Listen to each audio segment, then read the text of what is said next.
I'm sure you guys are all really familiar with harm reduction. Does anyone not know what it is? It's weird being in Vancouver because it's really normal here, where if you say harm reduction in Toronto, everyone's like, what? But I guess, like someone was saying before, I'm preaching to the choir. So, there's been this drive for intoxication over the years. Drug use is in society forever. It's pretty normal for humans to want to get high, or having a cup of coffee in the morning, or smoking pot, or any number of substances. This has been happening since ancient history. It's here to stay. And from a harm reduction model, we don't look at substance use as a criminal issue, we look at it as a public health issue. It's about looking at risk at all levels. So when we're talking about substance use, not just kind of labeling it all as risky and dangerous, like looking specifically at what the risks are. And you can do this through methods of administration, whether you're snorting it, pooping it, ingesting it, smoking it, all these different things have different levels of risk. So some harm reduction approaches are substitution. So, if someone, you could suggest an alternative substance for someone to use, or an alternative way of ingesting that substance in a way that's less harmful for the person. Also providing resources. So one thing that we do at Trip is we provide straws at parties, which seems like some people don't get. Like, why would you give people straws? But in the same way that you give people clean needles to prevent HIV, we give people straws to prevent the spread of Hep C. Because Hep C is spread, it's bloodborne. So if you're snorting things and your nose is a little irritated, it can be really easy to spread Hep C to your peers if you're sharing your straws. So both Trip and Mind Body Love, we operate from a peer education model. So what does that mean? I have some acronyms up here. There's FUBU. Does anyone know what FUBU stands for?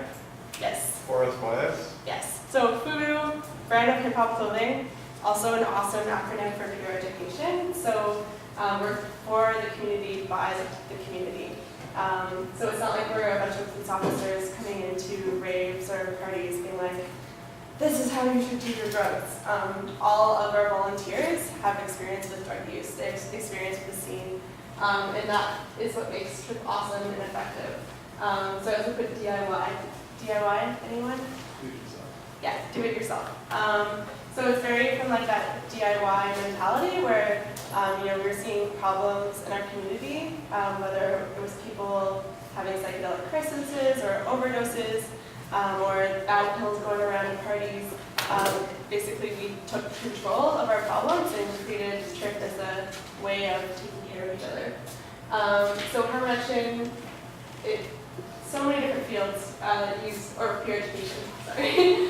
so many different fields use this peer education model. Harm reduction, drug education, alcohol and tobacco prevention, nutrition, sexual health. It's a really effective way of communicating information peer to peer. And there's many different theories that relate to peer education. So, and it's been said that if you don't really understand the theories, then sometimes it's hard to create an effective peer education program. Because if you don't understand, or the peers don't understand why it's important, then the message kind of gets lost. So I've noted them briefly, and if you want to get more information on them, I would write them down and Google them or look them up. But we have social learning theory, which basically means modeling affects behavior. So you can kind of see this when you have like a pop star, like a rock star, promoting condoms as a way to get you to use condoms. So that's like one way, like modeling. So modeling responsible behavior is a way for peers to learn from each other. And also we have differential association theory, which basically says that your environment influences the risks that you take. So if people in your environment are practicing risky activity or risky drug use, risky sex, then you might be more likely to do that as well. And then the last one I actually really don't like, social inoculation theory. So basically this theory says that peers they have no agency. Like, for example, it's saying that youth don't have any choices and they're so susceptible to their peer influence that we need to inoculate them, which is really scary. It's like talking about our practices as like viruses.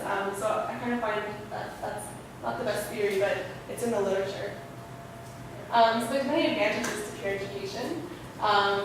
Commonality and experience. So it makes it really effective to communicate health information. So, if I've done acid and you've done acid and I'm helping you because you're coming to me, then I'll have, a better sense of what things I need to do to calm you down because I've been there. Trusted sources of information. So, peers, if you have a problem, who do you ask? Do you always go to your doctor? Do you always go to an official person for information? Most often you'll say to your friend, your peer, hey, I'm having this problem, what should I do? So peers are trusted sources of information.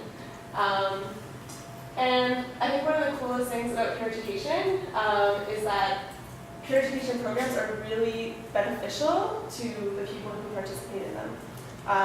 In particular, youth, street-involved people. If you have a peer program, often it's like your first either your first job or your first chance at getting involved in a volunteer activity.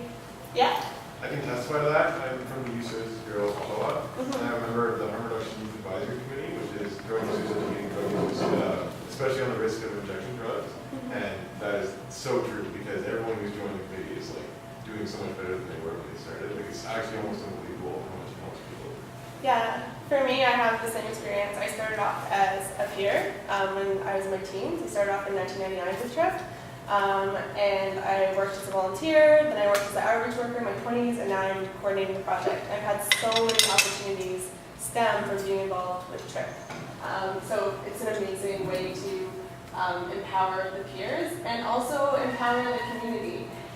So we have responsibility, so the ability and the agency to respond to crises in your community, to take action as a community and kind of build your community's capacity for development. We also have some challenges. So sometimes training can be inadequate and not really effective.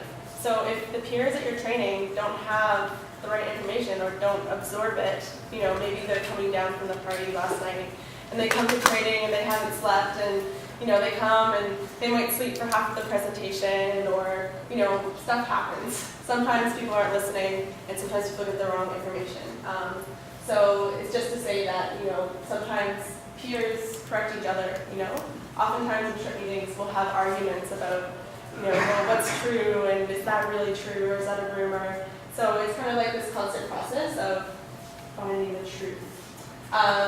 Peer education can reinforce inequities if power issues are not clearly addressed. So for example, in trip meetings, sometimes certain people take up a lot of space. And this can feel like, or certain people feel silenced as well. And that has a lot to do with power and who has power. It can have to do with gender, race, class, how you were raised, so many things.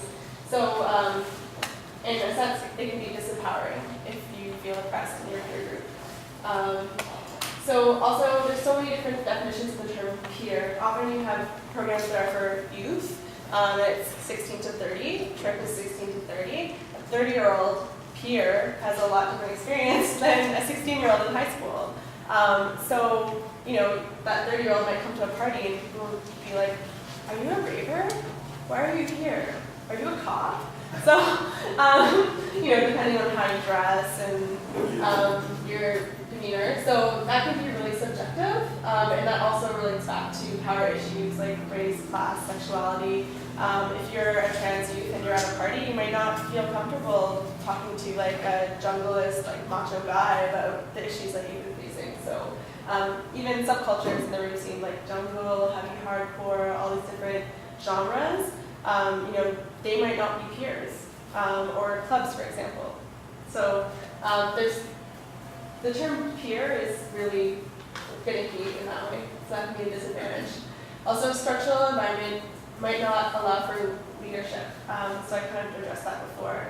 But also, peers within the organizations that they work in can be oppressed.